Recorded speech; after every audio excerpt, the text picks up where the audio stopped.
Buongiorno, giorno 12.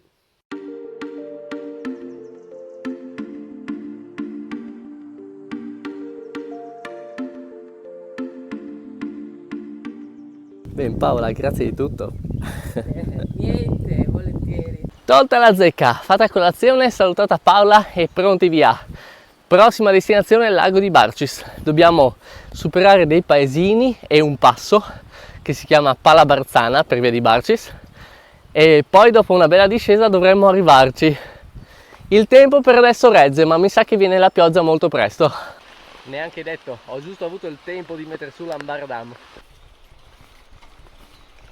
Va e viene in realtà, però almeno non è violenta come l'acquazzone che c'è stato ieri sera. Le scarpe comunque sono perfettamente asciutte, quindi quelle cose funzionano.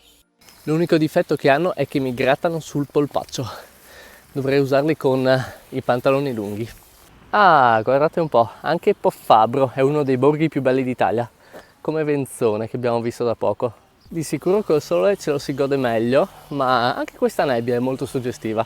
Comunque non deve sorprenderci la pioggia. Paola mi ha detto che uno studio fatto pochi anni fa ha dimostrato che questa è la zona più piovosa d'Europa.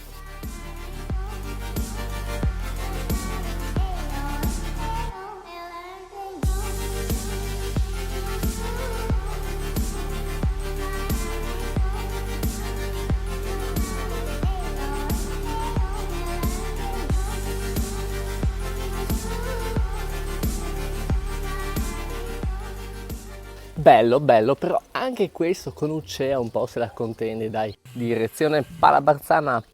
Sapete, mi raccontava Paola ieri sera, e poi l'ho letto anche nel libro che mi ha mostrato di questa novella Cantarutti che ha preso le storie e le tradizioni orali di queste zone, che qua le fate e le aganis venivano separate come figure. Le fate erano semplicemente quelle con la connotazione positiva, quindi quelle buone, gentili, e le aganis invece erano quelle cattive con le zampe di capra. Palabarzana chiuso. Scusi che le chiedo, c'era scritto che la Palabarzana è chiusa. Sì, con la bici si passa. Grazie. Spettacolo! Guardate lì, che nebbiona. E lui va. Sì, ma ho voluto lasciargli un po' di vantaggio, poi lo raggiungiamo.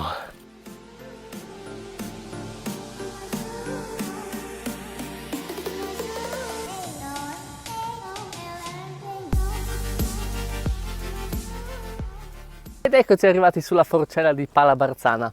Qua siamo in cima al passo e c'è giusto dello spazio dove fare addominali.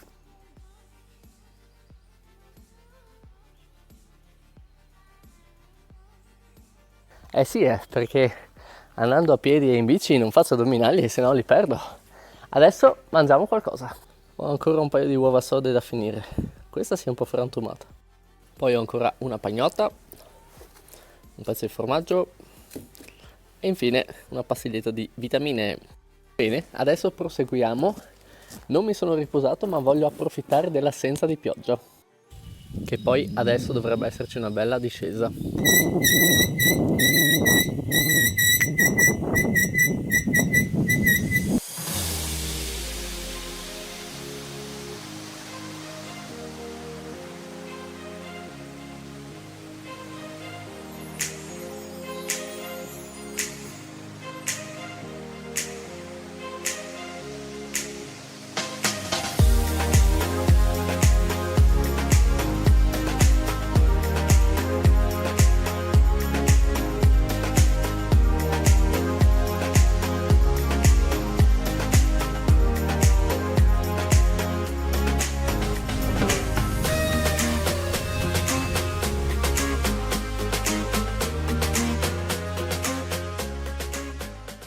Bellissimo, però adesso è meglio se proseguiamo.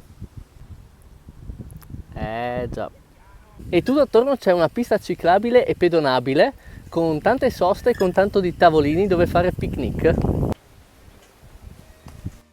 Qua invece siamo proprio a Barcis.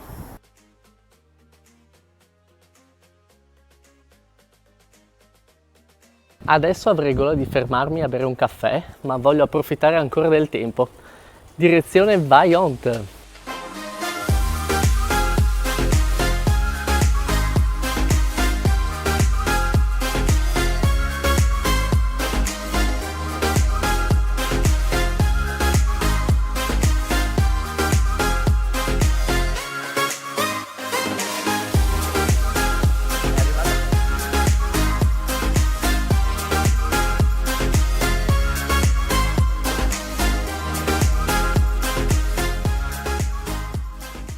Ho fatto una breve pausa all'Osteria Corona, ho bevuto finalmente quel caffè, in realtà un cappuccino e un Krafen.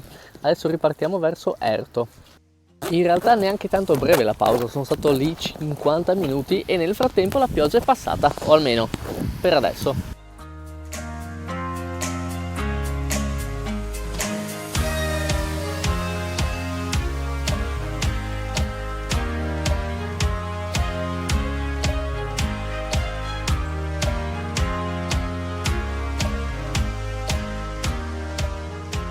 Non uno, due passi facciamo oggi.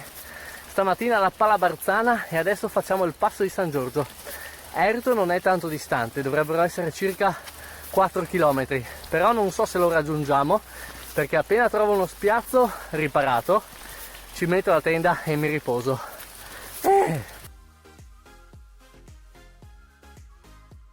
Intanto siamo giunti in cima. Boom! Passo Sant'Osvaldo. Cosa mi dite San Giorgio, che poi io ci credo? E qua vedo uno spiazzo riparato. In teoria non è sacrilego dormire fuori dalla porta della chiesa, giusto? Va bene, lo prendo per un no. Anche questa è fatta. E adesso mangio qualcosa e poi dritto nel sacco a pelo che domani ci svegliamo presto e andiamo a vedere Erto Castro e la diga del Vajont. E niente, che Sant'Osvaldo ci protegga. Preferivo Sant'Orsola però con le 11.000 vergini. Giorno 13. Oggi voglio stare un po' nella tenda, speriamo non passi il prete.